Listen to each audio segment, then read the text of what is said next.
It's me, Anjana Shiva. Welcome to Beyond Belief.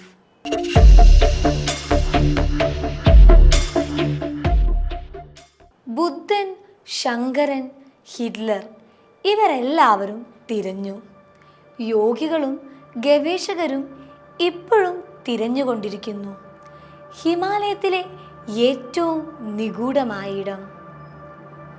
ലോകത്തിലെ തന്നെ ഏറ്റവും നിഗൂഢമായ ഒരിടമാണ് ഹിമാലയം. കഥകളും ഐതിഹ്യങ്ങളും യാഥാർത്ഥ്യങ്ങളും ഒക്കെ കൂടിക്കിഴഞ്ഞു കിടക്കുന്ന ആ ഹിമാലയത്തിലെ ഏറ്റവും നിഗൂഢമായ ഒരിടത്തെക്കുറിച്ച് നിങ്ങൾ കേട്ടിട്ടുണ്ടോ? ആ ഇടം ആരും ഇതുവരെ കണ്ടെത്തിയിട്ടില്ല. പലരും അത് തിരയുകയും ഇപ്പോഴും തിരഞ്ഞുകൊണ്ടിരിക്കുകയും ചെയ്യുന്നുണ്ട്. ആ ഇടത്തെ ജ്ഞാൻഗജ്, ശാംഗ്രില, ശംബാല, സിദ്ധാശ്രമം, സിദ്ധഭൂമി എന്നൊക്കെ പല പേരിലും വിളിക്കപ്പെടുന്നുണ്ട്. ഹിന്ദുമതത്തിലും ബുദ്ധമതത്തിലും ജൈനമതത്തിലും തിബറ്റിലും നേപ്പാളിലും ഇന്ത്യയിലും ചൈനയിലുമൊക്കെ ഈ നിഗൂഢ പ്രദേശത്തെക്കുറിച്ച് പല ഐതിഹ്യങ്ങളും പറയുന്നുണ്ട്. ഹിമാലയത്തിലെ ഈ ഭൂമി അനശ്വരരുടെ സിദ്ധഭൂമിയാണെന്നും പൊതുവായി പറയുന്നുണ്ട്. നൂറ്റാണ്ടുകളായി ആളുകൾ അനശ്വരതയിലേക്ക് എത്താൻ പരിശ്രമിക്കുന്നു.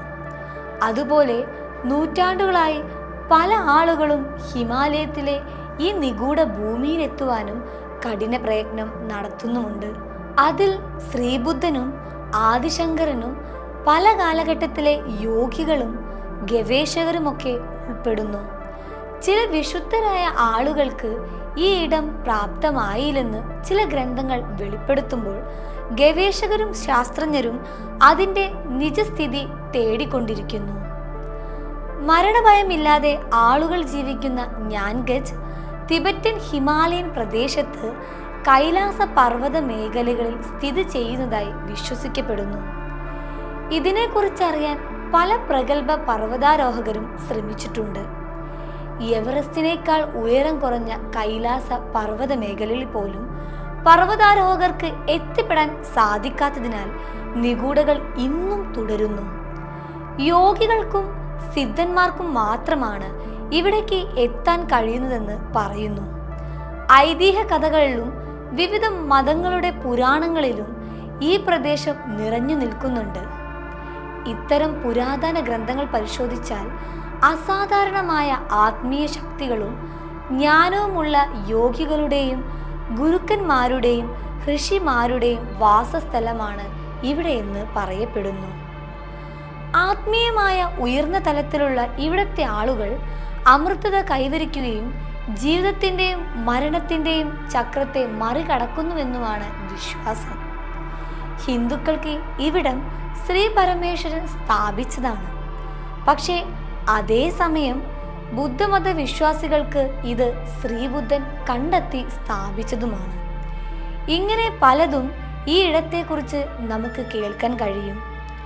ജ്ഞാൻഗജ് ഒരു പുരാതന രാജ്യം ഉണ്ടായിരുന്നതായി പറയപ്പെടുന്നുണ്ട്. ഈ പ്രദേശം ഒരു പുരാതനമായ ഒരു രാജ്യമാണെന്ന് വിശ്വസിക്കുന്ന ഒരു കൂട്ടം ഗവേഷകർ ഇന്നുമുണ്ട്. ബുദ്ധമത ഗ്രന്ഥങ്ങളിൽ ഇത് സംബന്ധിച്ച നിരവധി പരാമർശങ്ങളുണ്ട്.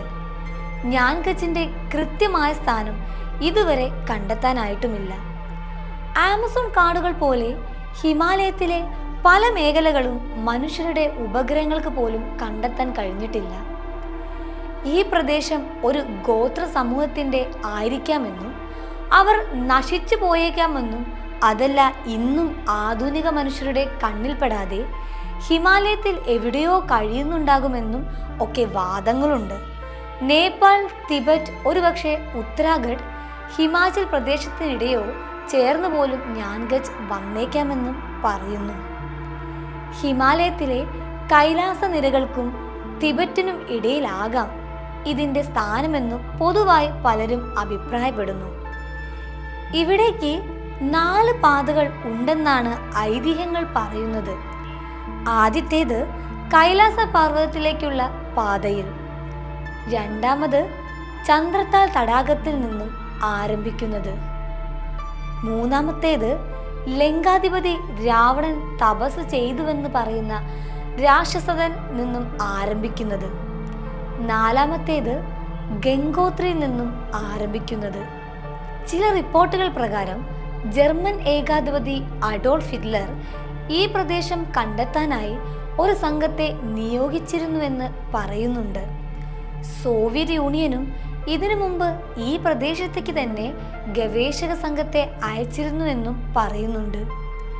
ഇപ്പോൾ ഈ പ്രദേശത്തിൻ്റെ സമീപ പ്രദേശങ്ങളും നിഗൂഢതയിലാണുള്ളതെന്ന് സംശയിക്കപ്പെടുന്നു, പ്രത്യേകിച്ച് തിബറ്റൻ മേഖലയിലുള്ള പ്രദേശങ്ങൾ. ചൈനയുടെ അധീനതയിലുള്ള ഈ പ്രദേശം ആണവായുധ സംബന്ധമായ ഗവേഷണങ്ങൾ നടക്കുന്നുണ്ടെന്നും അതിനാൽ ചൈനീസ് അധികൃതർ ഇവിടെ കടുത്ത നിയന്ത്രണങ്ങളാണ് ഏർപ്പെടുത്തിയിരിക്കുന്നുവെന്നും പറയുന്നു. കൈലാസ പർവ്വതത്തിൽ പോലും പര്യവേഷണങ്ങൾ അധികം നടന്നിട്ടില്ല. 1926 ഹഗ് റട്ട്ലഡ്ജ് എന്നയാൾ കൈലാസപർവ്വം കയറുന്നതിനെക്കുറിച്ച് പഠിച്ചു. പർവ്വതത്തിൻ്റെ വടക്കു ഭാഗത്തൂടെ മാത്രമേ അവിടേക്ക് എത്താൻ സാധിക്കൂ. പക്ഷേ ആ ഭാഗത്തെ 6000 അടി കയറുക എന്നത് അസാധ്യമാണെന്നാണ് അദ്ദേഹം പറയുന്നത്. 1936 ഹെർബർട്ട് ടീച്ചിയും 1980 റിൻഹോൾഡ് മെസന്നാറും 2001 ഒരു സ്പാനിഷ് സംഘവും ഇതിനായി ശ്രമിച്ചു. പരാജയമായിരുന്നു ഫലം. പർവ്വതത്തിൻ്റെ ഏറ്റവും അടുത്ത പ്രദേശങ്ങളിൽ പോലും ഇവർക്ക് എത്താൻ സാധിച്ചില്ല എന്നതാണ് സത്യം. അതിനാൽ തന്നെ ജ്ഞാൻഗജ്ജും നിഗൂഢമായി തുടരുന്നു.